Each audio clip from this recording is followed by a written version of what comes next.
and welcome to my live series today. My name is Christy Kanu, and in case you're joining us for the first time today, you're very welcome. I'm really very excited to have you here today. Thank you for taking out time to join us today.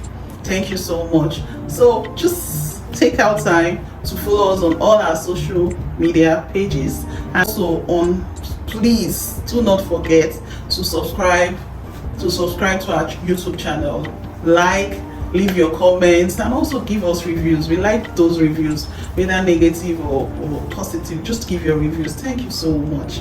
So now let's move on to our topic of today. So basically we are going to be talking about a topic that I love so much. That is very important and impactful as well. We are going to be talking about inheritances and legacies, and what's the investment of financial legacies to leave for our children and grandchildren. I particularly love this topic because it has to do with giving back to our kids, which is our loved ones, people we love.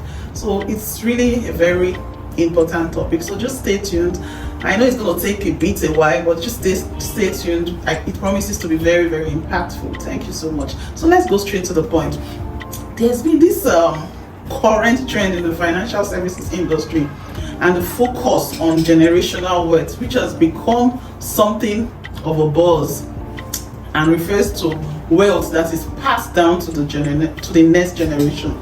So just recently, Otedola gifted the daughter Cuppy, DJ Cuppy, an expensive property, and there's been a lot of buzz on the social media space, and people are saying, oh, it's quite expensive. How can somebody buy something this expensive for their kids? That a whole lot of it has generated a lot of negative and positive buzzes. But it is commonplace that rich parents buy expensive gifts for their children, like diamonds, gold, luxury items, wristwatches, bags, yachts, cars, and a whole lot of luxury items. And people keep debating if it is wise for parents to give their kids such luxury items.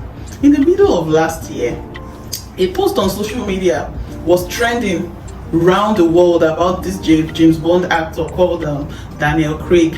So Daniel Craig stated is that he believes that inheritance is very distasteful, and he won't leave anything for his kids. His philosophy is that everyone should get rid of their monies before they die. All their money, their wealth, they should get rid of it before they die and leave nothing for their kids. Weird, right? We can't even do that in Nigeria, I know. So this very statement has kept people talking and debating and criticizing his opinion, even though this is his own belief, or people were just bashing him and all that. But we will not rule out how significant the generational wealth is. One will ask, what then is generational wealth and how essential is it? So now, generational wealth, also known as legacy, can be defined as wealth passed down from one generation to the next. This wealth can come in many forms, such as real estate assets, stock market investments, royalties, franchises, businesses, or even financial education carried forward into the future. In the words of Warren Buffett in his September 1986 interview with Fortune, he stated, and I quote, that a very rich person should leave his kids enough to do anything, but not enough to do nothing. I take that again. He said a very rich person should leave for his kids enough to do anything, but not enough to do nothing.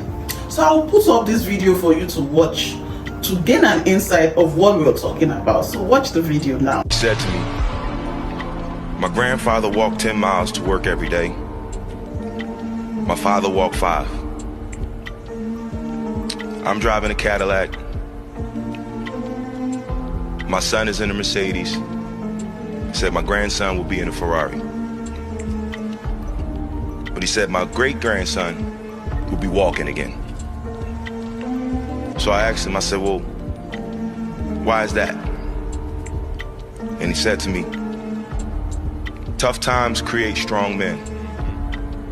Strong men create easy times. Easy times create weak men. weak men create tough times. He said to me, many will not understand, but you have to raise warriors. So now, leaving wealth behind for your offsprings prevents or even reduces some financial predicament in the future.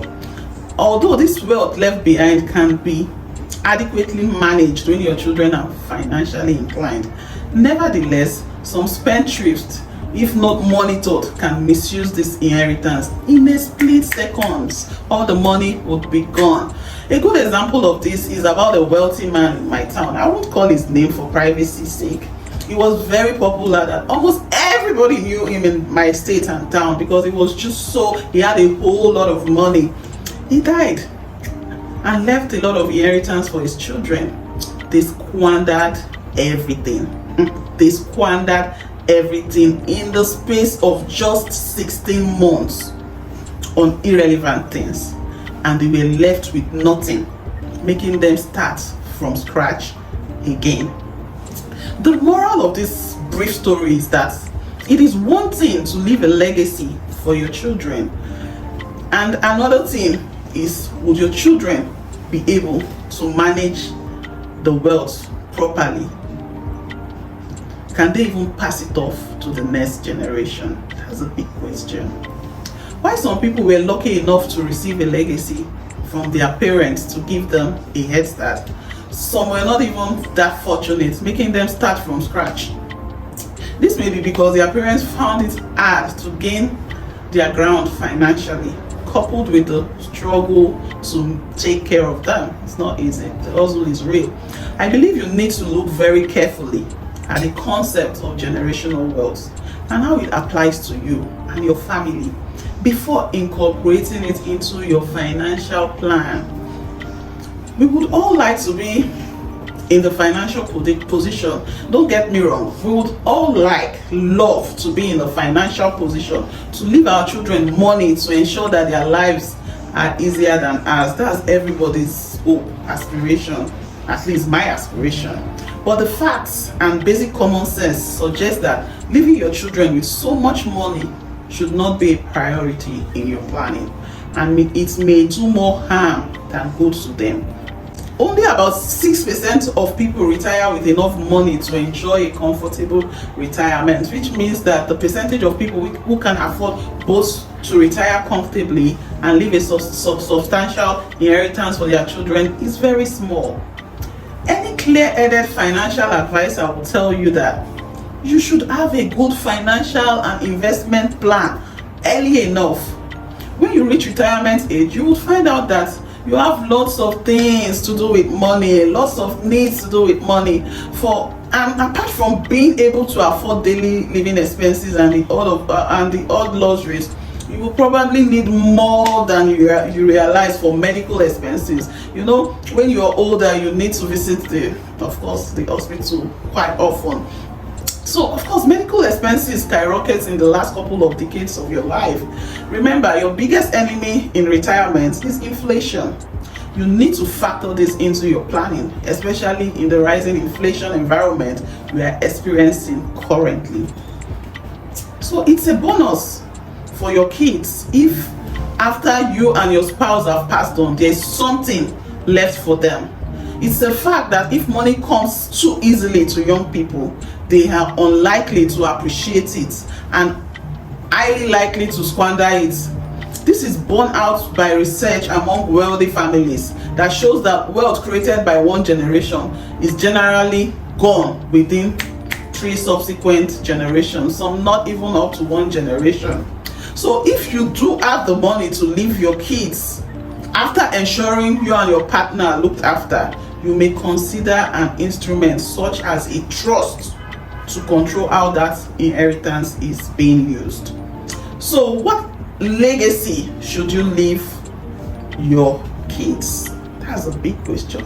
What legacy would you leave your kids? The best legacy you can leave your children is not money. Did you get that? Did that sink in? The best legacy you can leave your children is not money. It's their memory of you as a loving, caring parent who did as much as you could to ensure that they had a stable, secure upbringing and attained the education, skills and work ethics to be self-reliant and contribute positively to the society. One area of their education that would probably empower them as much as tertiary qualification and is unfortunately not taught in schools is financial literacy. I'll take that back. Financial literacy. Financial literacy for your kids is very, very important, and it is not taught early enough in the primary schools in Nigeria, and that is why I have really opted to write a book about financial literacy for kids. This book will be available next year, the first quarter, before the end of first quarter of next year. And also I've written another book called ABC of Real Estate Investment for Kids. Know this and know peace. If you teach your kids to be savvy with money, they will be forever in your debt. The worst legacy you can leave your children is letting them develop a sense of entitlement, whereby they fail to learn the value of money and come to expect the good life without having to do anything productive to earn it. I have noticed over time that lots of poor, average and even rich parents are guilty of this. You might think it's just the rich parents, but no, even the poor and average parents are also very guilty of this, because they get so busy and caught up in the hustle of life and trying to make ends meet that they neglect their kids. They do not have even ample time to train and educate their kids, that they leave them to their vices. Kids, like adults, are bombarded with messages that encourage frivolous spending. Children, especially young children, model the behavior of those around them. So how are you behaving around your children? Action speaks louder than words. If they see you buying whatever you want, whenever you want it, they will think you have an endless supply of money. Instead, why not talk to them about saving and encourage them to delay gratification by regularly getting them to put up a little bit of money aside from this week's pocket money to have an enjoyable experience, like going to the movies, maybe anytime in a few weeks' time. And also teach them about investment. Please, parents, this is very important. It should really start from when they are toddlers, and you getting them piggy banks and encouraging them to save. We as parents, we have a lot to do. Leave your children with the greatest gift possible. And what is the greatest gift possible? Financial knowledge, confidence, and parental role models who lived prosperously. Make learning about how money works a lifelong family affair. Give your children financial responsibility when they are young, and include them in planning vacations. Little things as planning vacations, planning for college, financial plans for college, and other expenses. Even if you are not Warren Buffett, Otedola, Adenuga yourself, include them as you are learning yourself about saving, investing, or growing a business. And practice communication about money long before you need a family meeting to discuss estate details. It's very important. I have young boys myself from the ages of 6 to 9. I've already started talking to them about money, about investments. Most people believe that you don't need to educate your kids about investment or financial matters because they are kids. But it really starts, kids are open book. So when you catch them young, they learn everything you teach them, everything you talk to them about. So it's very, very important to catch them early. In the schools, there is no financial literacy subject being taught in our primary schools today, which is not good at all. So as parents, we need to take it upon ourselves to give our children the financial literacy they need. Now, here are some of the best ways to start preparing to leave a legacy of wealth behind for your children and grandchildren. I'm sure you'll be wondering how. Ask me how. I think we should leave it for the next live series. I will be telling you how you can leave your wealth, your legacies to your children and not be scared of them squandering the money in 1 second. There are blueprint ways. So now we've come to the end of our section today. If you're just joining us, thank you for joining us today. If you like what we've discussed about, and if you've learned anything, please, or you have any questions or anything, just get back to us. We like to get your feedback. So please don't forget to subscribe. Please click the subscribe button on our YouTube channel. It's very important. Please, Biko, need you to subscribe to our channel, like our pages, and leave your comments and feedback. Thank you for joining us today. I hope you learned a lot, and I hope you'll be here next time for our next series.